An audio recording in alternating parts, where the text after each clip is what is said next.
दोस्तों, आज की बात शुरू करने से पहले मैं आप सभी से एक सवाल पूछना चाहता हूं। क्या आपने कभी सोचा था कि जो सरकार पिछले 10 साल से अपने मन से, अपनी मर्जी से सब कुछ चला रही है, संसद को, बहस को, कानून को, वो सरकार एक झटके में तीन तीन बड़े मुद्दों पर विपक्ष के सामने, इंडिया गठबंधन के सामने घुटने आज टेक देंगी। बात हो रही है संसद के उस शीतकालीन सत्र की, जिसके दूसरे ही दिन एक ऐसी सियासी हलचल हुई है जिसे राजनीतिक पंडित कह रहे हैं, भाई साहब, ये इंडिया गठबंधन की पहली और सबसे बड़ी जीत साबित होगी। जिस मोदी शाह की जोड़ी को कोई झुका नहीं सकता था, उन्हें तीन मुद्दों पर पीछे हटना ही पड़ा है। ये कैसे हुआ? वो कौन कौन सी तीन बातें हैं जिन पर विपक्ष ने सरकार को पानी पिला दिया है, और क्यों कहा जा रहा है कि जिस सत्र को बड़ी चालाकी से निपटाने की तैयारी थी, अब उसी में सरकार फंसती हुई दिख रही है। दोस्तों नमस्कार, मैं जुड़ चुका हूं आपके साथ मिसबाह उल हक। आप देखिए आजकल देश में का माहौल जो है वो कैसा है। सड़क पर हंगामा है, लोगों के बीच अलग अलग मुद्दे हैं भाई। महंगाई की बात करें तो वो चरम सीमा पार कर चुका है, रोजगार है ही नहीं, किसानों के सवाल को लिया ही नहीं जा रहा है, किसान सड़कों पर नजर आ रहे हैं। ऐसे में हजारों मुद्दे हैं जिन पर बहस जरूरी है भाई साहब। और ये बहस कहां होनी चाहिए? संसद में। संसद जहां सरकार की जिम्मेदारी और जवाबदेही तय होनी चाहिए, जहां लोगों के दर्द पर चर्चा होनी चाहिए। लेकिन होता क्या है, सरकार अपनी ही हट धर्मी अंदाज में रहती है, चर्चा के लिए तैयार नहीं होती। विपक्ष मांगता रह जाता है, लेकिन सरकार कहती है नहीं, हम इस पर बात नहीं करेंगे। यही माहौल था जब शीतकालीन सत्र शुरू हुआ। सबने सोचा था इस बार भी सरकार अपनी ही मनमानी करेगी। लेकिन दोस्तों, शीतकालीन सत्र के दूसरे दिन संसद के भीतर जो दृश्य दिखा वो कमाल का था, एकदम कमाल का था। विपक्ष यानी इंडिया गठबंधन इस बार अलग मोड में आ गया है, मोड में नजर आ रहा था। वो सिर्फ हंगामा नहीं कर रहे थे भाई साहब, वो फरियाद नहीं कर रहे थे, वो इस बार झुकने के मूड में आए थे। और जानते हैं, जब विपक्ष ने दम लगाकर आवाज उठाई तो एक एक करके तीन बड़े मुद्दों पर सरकार को पीछे हटना ही पड़ा भाई साहब। चलिए आपको वो पहला सबसे बड़ा पॉइंट बताते हैं जिससे हम एक तरफ से विपक्ष की वैचारिक जीत कह सकते हैं भाई साहब। पहला बिंदु समझिएगा जिस पर विपक्ष ने संसद के स्पीकर को और इनडायरेक्टली सरकार को पानी पिला दिया है, वो है चुनाव सुधार का मुद्दा। चुनाव सुधार का मुद्दा, सही सुन रहा है। पिछले कई समय से विपक्ष क्या कह रहा था? वो लगातार चुनावी प्रक्रिया पर सवाल उठा रहे थे।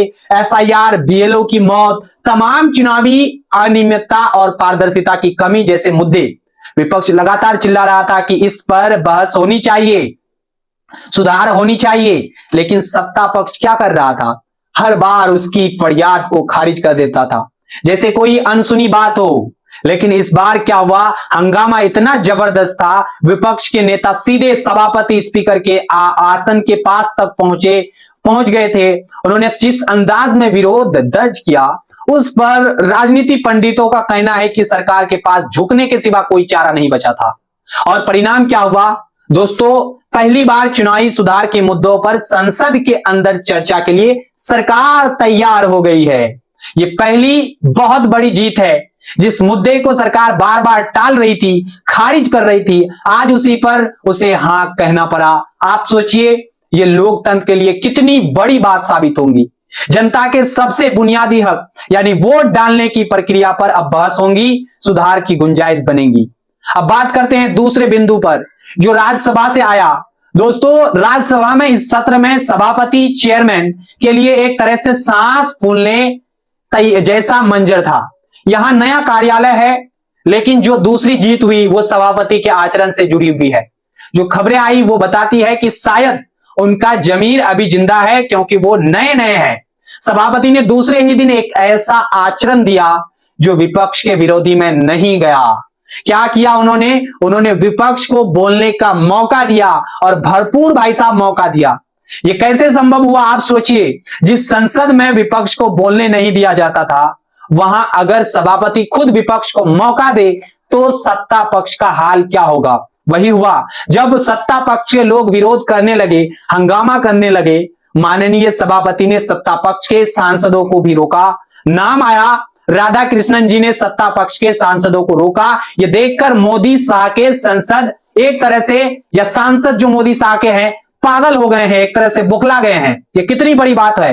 राज्यसभा में माहौल आसमान पर पहुंचा हुआ था। सत्ता पक्ष को यह बात हजम नहीं हो रही थी कि वो विपक्ष को इतनी आसानी से इतना समय कैसे दे दिया गया है। भाई साहब, जब इंडिया गठबंधन के सांसद मनोज झा बोल रहे थे तब राज्यसभा का दृश्य आप देखने लायक था। देखिए मनोज झा ने क्या कहा, उसको भी समझिए। उन्होंने सभापति महोदय को संबोधित करते हुए कहा कि मैं आपके माध्यम से एक महत्वपूर्ण विषय की और आपका ध्यान आकर्षित करना चाहता हूं। माननीय सभापति महोदय, माहौल नहीं है फिर भी मैं कहना चाहता हूं। क्या कहा उसको समझिए। फिर उन्होंने प्रियम्बल संविधान का प्रस्तावना का मुद्दा उठाया। प्रियम्बल इसलिए कि सर, समानता इस भावों को लोगों तक पहुंचाना चाहिए। इस भाव में अवरोध बहुत है।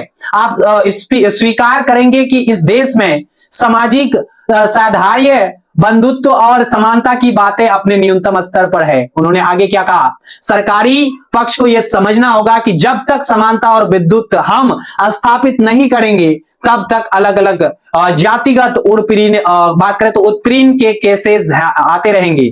वैसे माहौल में इन दोनों का समराइज भाषा यह किसी भी प्रार्थना से अपेक्षित है। भाई साहब, यानी कि मनोज झा जी संविधान की मूल भावनाओं की बात कर रहे थे, देश की सामाजिक ताने बाने की बात कर रहे थे, और सभापति ने उन्हें बोल भी दिया। भाई साहब, बोलने भी दिया। यह अपने आप में विपक्ष के लिए बहुत बड़ी राहत थी। यह माहौल जिसने संसद के दोनों सदनों में हर किसी को आश्चर्यचकित कर दिया कि शायद अभी विपक्ष को दबाया नहीं जा सकेगा। यह दूसरी जीत थी सदन के भीतर विपक्ष को मिली अभिव्यक्ति की स्वतंत्रता की जीत। अब आते हैं भाई तीसरे और सबसे महत्वपूर्ण बिंदु पर, जो मैंने लास्ट रखा था आज, जिस पर सरकार को सीधे सीधे झुकना पड़ा और सीधे अपने एक आदेश को वापस लेना पड़ा है। ये कम से कम उसमें नरमी बरतनी पड़ी है। ये वो मुद्दा है जो सीधे सीधे आपकी और मेरी प्राइवेसी से जुड़ा हुआ था। इसको भी आप थोड़ा समझ ही लीजिए। आपको याद है पेगासस, हाँ वही इजराइल वाला, बात करें तो स्पाईवेयर सॉफ्टवेयर, जिसके जरिए आरोप लगे थे कि मोदी शाह ने राहुल गांधी समेत देश के बड़े विपक्षी नेताओं और वरिष्ठ पत्रकारों के फोन की जासूसी कराई थी। उस वक्त सरकार ने बहुत गोलमोल जवाब दिए थे। अब बात करें तो पेगासस जैसे ही एक खतरा या देश के हर नागरिक के फोन पर मंडरा रहा था, उसका नाम है संचार साथी ऐप। क्या था ये ऐप? दूरसंचार विभाग ने एक निर्देश जारी किया था कि जितने भी नए मोबाइल फोन बाजार में अब आएंगे, जो भी नए फोन आयात होंगे, उन सब में यह संचार साथी ऐप पहले से ही प्री इंस्टॉल होनी चाहिए। यानी आप नया फोन खरीदें और ये ऐप उसमें पहले से ही मौजूद हो। सरकार का तर्क क्या था वो आप पहले समझिए। वो कह रहे थे कि साहब हम फ्रॉड रोकना चाहते हैं, साइबर क्राइम पर जो है अंकुश लगाना चाहते हैं। बात सुनने में अच्छी लगती होंगी, लेकिन विपक्ष ने इसे किस नजर से देखा उसको भी आप समझ लीजिए। विपक्ष ने कहा यह जासूसी ऐप है।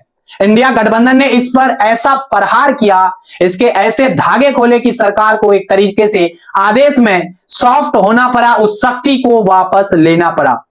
समझिए, प्रियंका गांधी ने सीधे प्रहार किया था। उन्होंने मोदी साहब पर आरोप लगाते हुए कहा था कि संचार साथी ऐप एक जासूसी ऐप है। यह सरकार नागरिक के, बात करें तो निजता यानी राइट टू प्राइवेसी के अधिकार का हनन कर रही है, दोहन कर रही है। यह सिर्फ बात करें तो टेलीफोन पर ताक झाक करना नहीं है।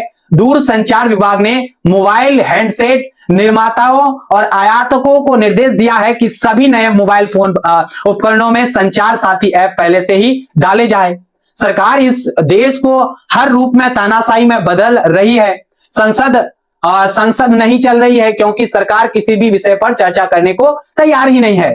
यह सीधा तीखा आरोप था भाई साहब। और संसद में क्या हुआ, केंद्र मंत्री सिंधिया को सामने आकर सफाई देनी पड़ी। तो जवाब इतना जबरदस्त था कि उन्हें संसद के भीतर ये स्पष्टीकरण देना पड़ा। सवाल इतना मजबूत था कांग्रेस का। अब थोड़ा संध्या का भी बयान समझिए। संध्या जी ने क्या कहा? उन्होंने कहा इस ऐप के जरिए जासूसी तो नहीं की जा रही, लेकिन अगर इसे किसी को दिक्कत है तो फिर हमें इसे वापस लेना ही पड़ेगा। हम वापस लेते हैं। आप सोचिए, जो सरकार अभी तक सीना ठोक कर कह रही थी कि यह हर हाल में लागू ही होगा, उसे संसद के भीतर विपक्ष के दबाव में उस कठोरता को वापस लेना पड़ा है आज। उसे कहना पड़ा कि यह जरूरी नहीं है और आप इसे डिलीट कर सकते हैं। यह तीसरी जीत है भाई साहब, तीसरी जीत, सबसे बड़ी जीत यही है।